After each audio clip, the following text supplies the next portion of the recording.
Ini Auto Jessitan ah. Hari ini kita nak jual murah. Okey, belum follow my page, you akan kecewa oh.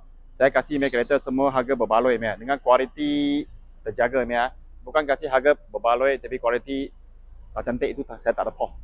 Ingat follow Ini 2011 Inspira ini premium premium.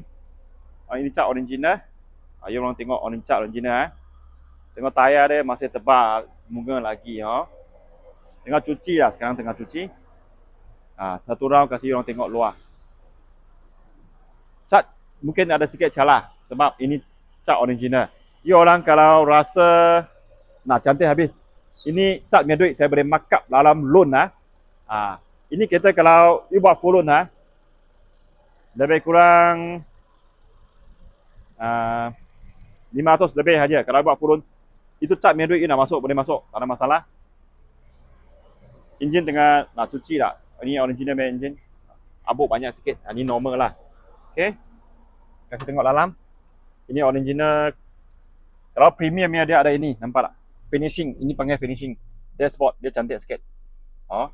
Dia punya mileage 14 lebih aja. Ini mileage dia 144,000. Ini logic ini logic Okay. Dalam semua masih kemas lagi. Kita tengok belakang. Okay. Tengok belakang pun kemas ini seat original. Dia premium ni memang ada itu seat.